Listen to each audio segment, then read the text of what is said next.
The Last of Us is one of, if not the greatest story in video games, and almost a decade after the PlayStation 3 original, Shaun and Matt Gallant are part of the team at Naughty Dog that is remaking the classic for PlayStation 5. Gents, thank you so much for your time. I mean, why do this to yourself, knowing fans are going to judge the game not just against the original, but their memory, their love of the original?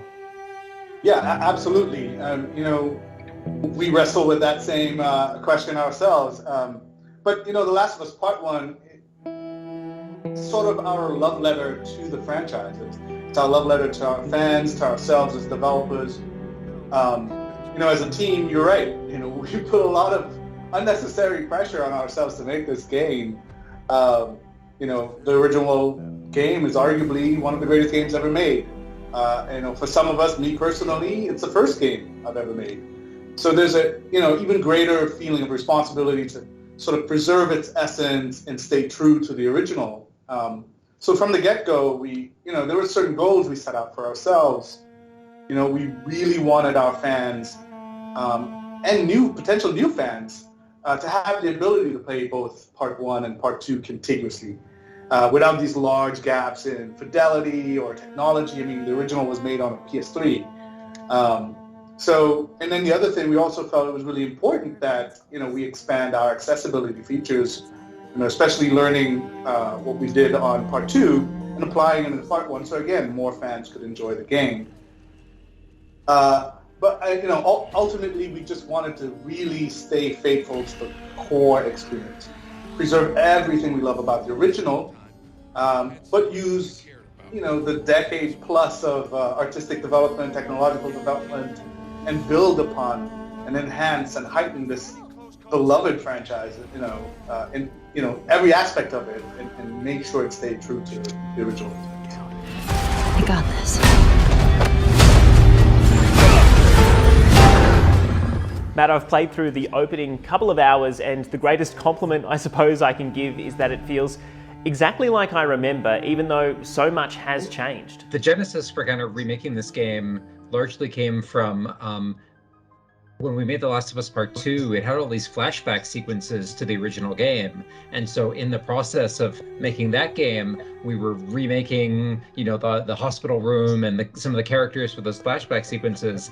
And the idea started to germinate of just like, wow, could you imagine if we made the entire game looking this good, looking, at this amazingly high quality bar? What if you could go back and play the original game and have that kind of experience? And in terms of what do we expect people to get out of this? Because you kind of said there's two distinct audiences for this. There's the new players who are coming in, and then there's the returning fans. And I can kind of speak to both, because for new players, the benefits here are pretty evident to some degree. Like, we're expecting to have new players come in, new PlayStation owners. We have a new audience on the PC that'll be coming in the future, and we, hopefully we'll have some folks who are interested in the franchise coming from the HBO television show. And so for all of those fans, we didn't want their first experience with the video game franchise to be this game that, as much as it is timeless and it is, it holds up very well, it also is kind of dated in a lot of ways. That the technology's a lot older, the characters look a lot older, the environments aren't as detailed as what people expect from modern video games. So we wanted to give people who are coming into the franchise, who are learning about The Last of Us and interested in it, to have just a really, really great entry point where they could seamlessly go from The Last of Us Part 1 to The Last of Us Part 2 and just become fans of the franchise that way. For returning players, I think, as you said, there's this tension of just like, everyone remembers the game in their head looking quite a bit better than it did. It has aged in a lot of ways, but in a lot of other ways, it's an incredibly rich experience. But what I think The Last of Us Part 1 lets you do is it lets you experience an even deeper sense of the emotional journey of these characters. And there's an example that really struck me was it's in the cinematics and the updated character animations and the facial rigs and all that. So when we're remaking these cinematics, we're able to go back to those original actor performances in the mocap stage, and those actors, Troy Baker, Ashley Johnson, they're incredible actors, and they have so much depth of emotion on their face and in their eyes, and all these little nuances of the performance that they're giving. And only some of that came through on the PlayStation 3 models. We just didn't have the complexity and the fidelity to render human faces at that level back then, but we can get a lot closer now. So we can go back to that original performance and draw from that depth of that performance. And The Last of Us being such a rich story, there's often times where characters are kind of saying one thing, but they're thinking and feeling another, or as the player, that there's some like dramatic irony in what they're saying. And so you can now see a lot of that performance come through. You can know that Joel is being gruff and cold and mean to Ellie in some way, but that behind that is this interior fear and pain and guilt, and that's what's driving him. And you can see that in his eyes now. And I think fans who come back to the game and haven't played it in a long time, they'll just be blown away at just like that richness of that performance, that depth of emotion. I think they'll discover whole layers to this story that will make their second playthrough, their 10th playthrough, or their whatever playthrough such a rich experience. And I really hope they enjoy it. I have to say, at the end of the opening where Sarah gets shot and the camera pans from Tommy back to Joel and you see that single tear roll out the corner of her eye, I can't remember if that was in the original game, but this time around it hit me like a ton of bricks. I mean, the visual upgrade is obvious, but run me through some of the improvements in the background which make the gameplay and the shootouts so much more lifelike. Yeah, I mean, just to add to sort of what the changes are, like you're right, we overhauled everything of the experience, every aspect of it. New art direction, redesigned our characters, improved animation performances, all of this just to contribute, to sort of together kind of work in concert to heighten this experience, etc.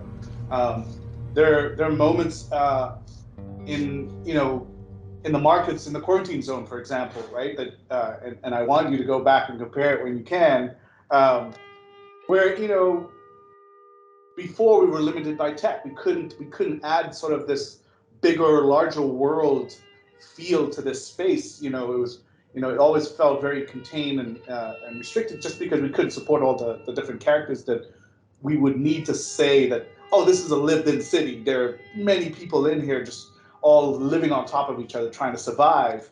But in this, without the restriction of tech, we revisited this space.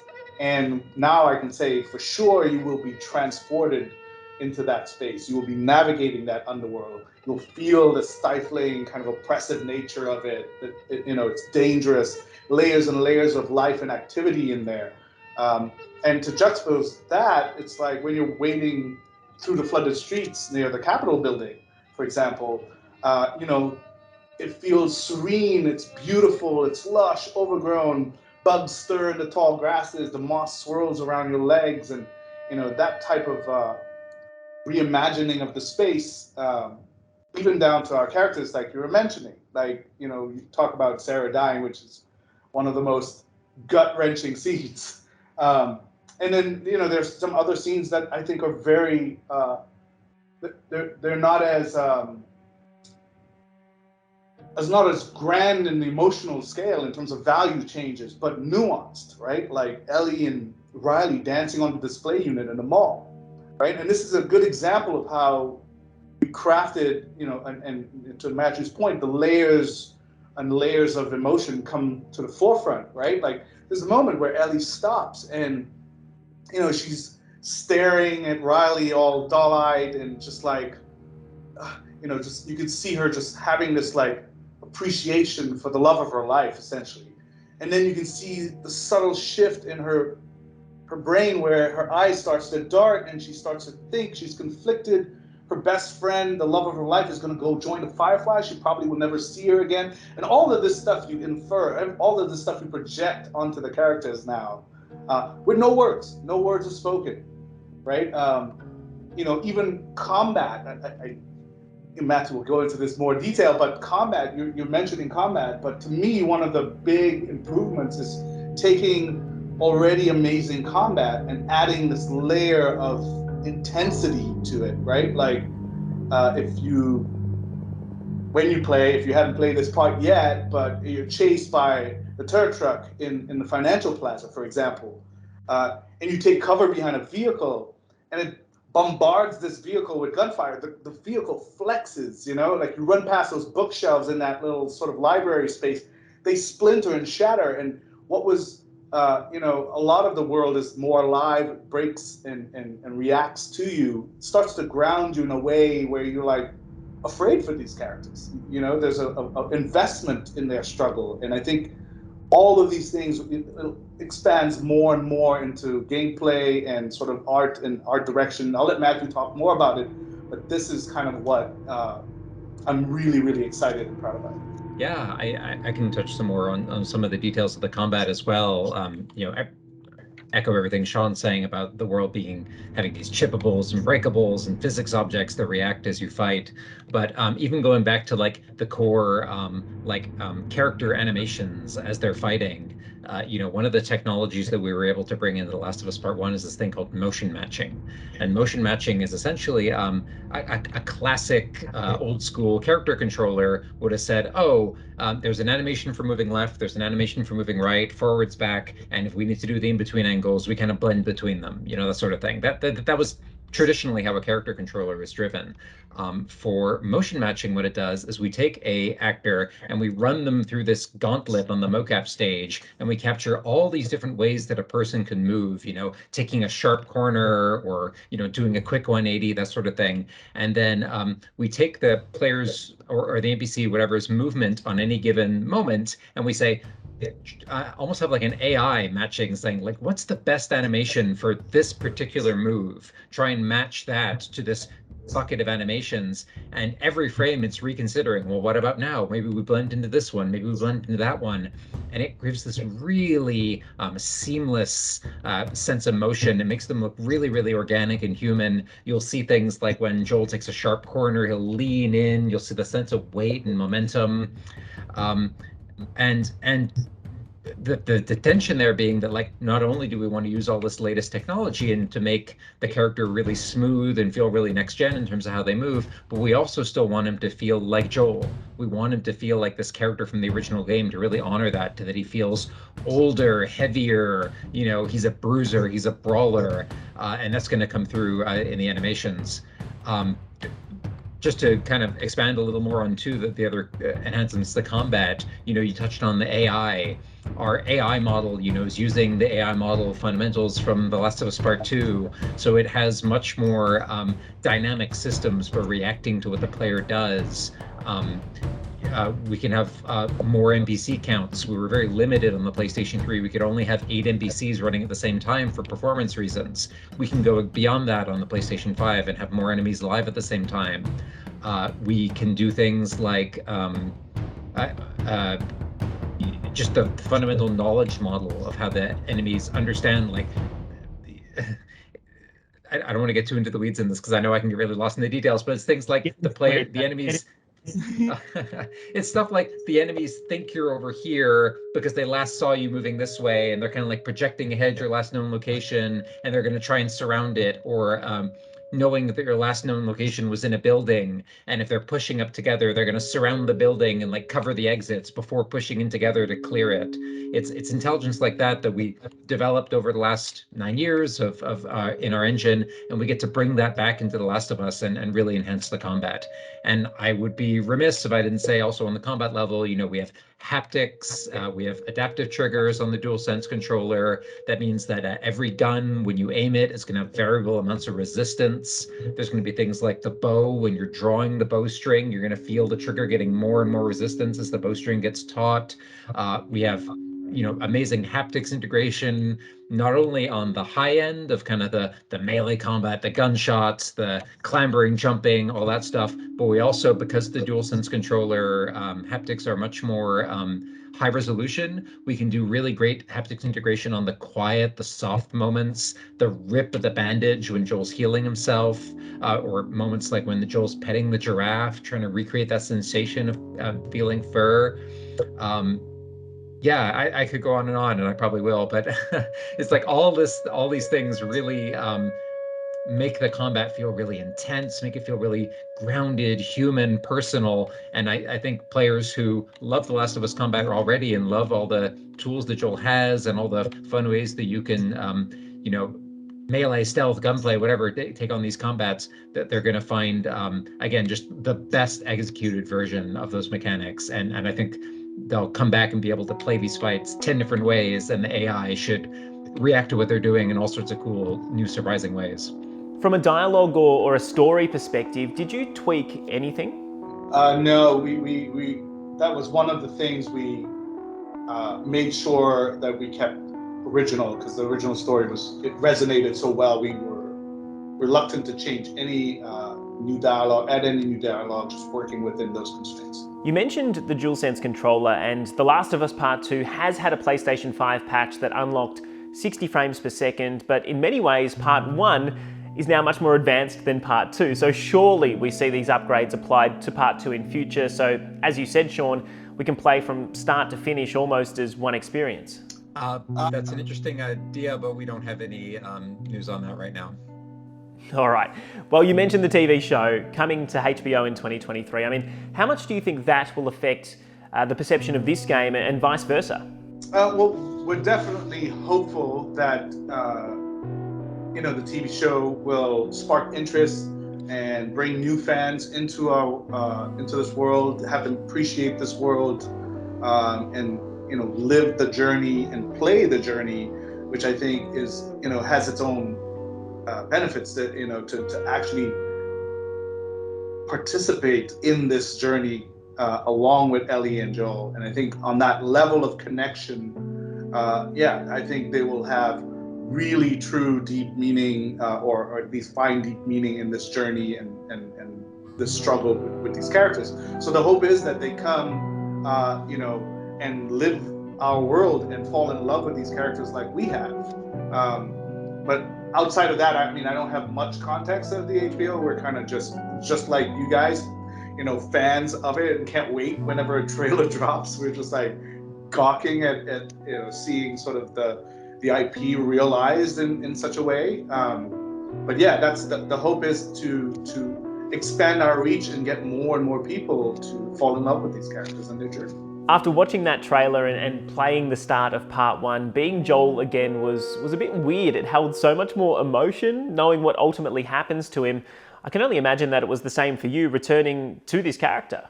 Yeah, I mean, for me, I have a deep sense of nostalgia to this game, right?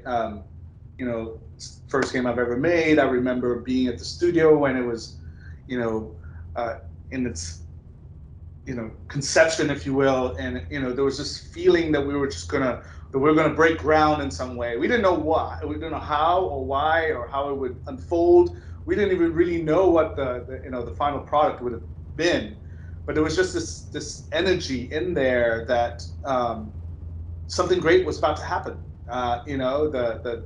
The assembly of all the talent and everybody that was surrounding this game, the incredible narrative of this game. So there is this, for me, again, a very deep sense of responsibility and respect for the original team, and the creators of this masterful story. So that when we go back to it, we're always approaching it from that love, from that deep respect, and trying to preserve everything about it, and make sure that you can experience this story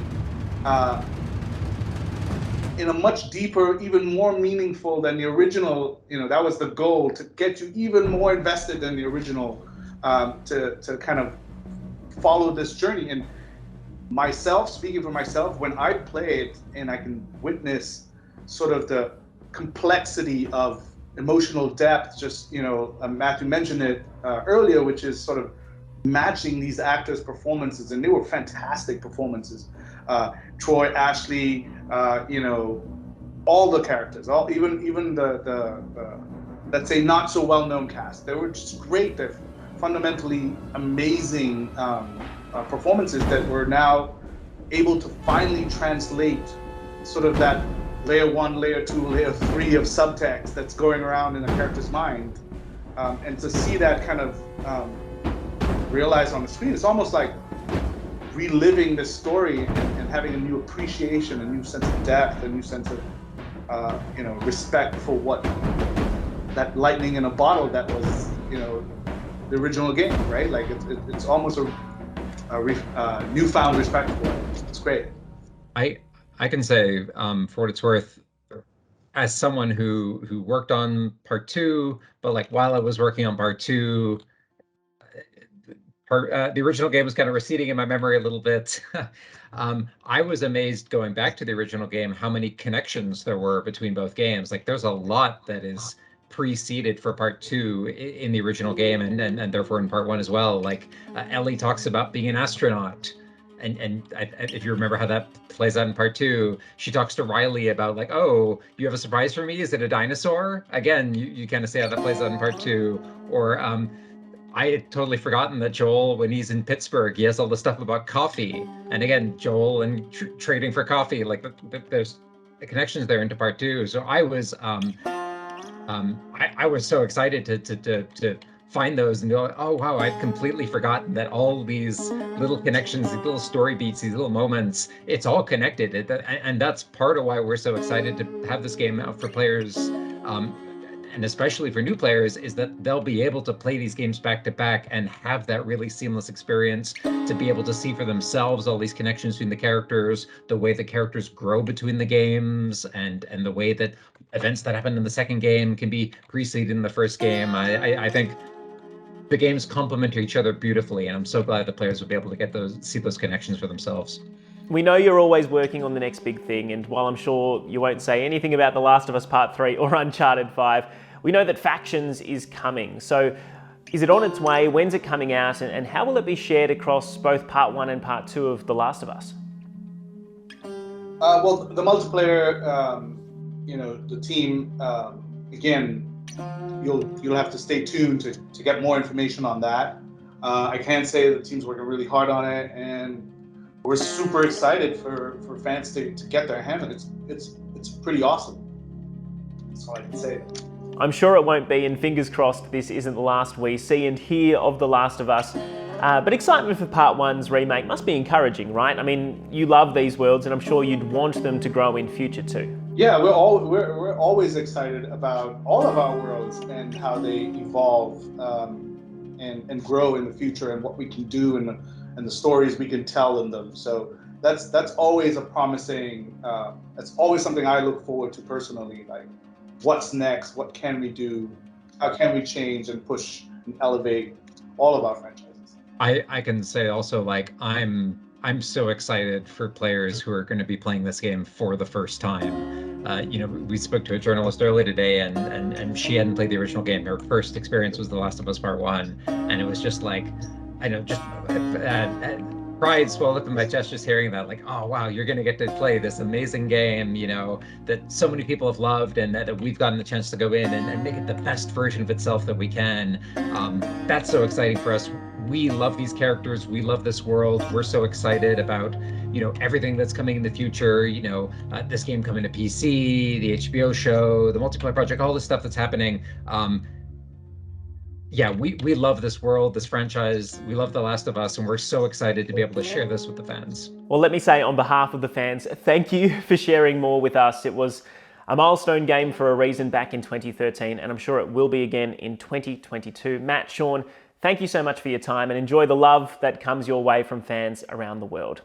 The Last of Us Part 1 Remake is out now on PlayStation 5. Keep it here on 9news.com.au for all the latest on games heading into the holiday season.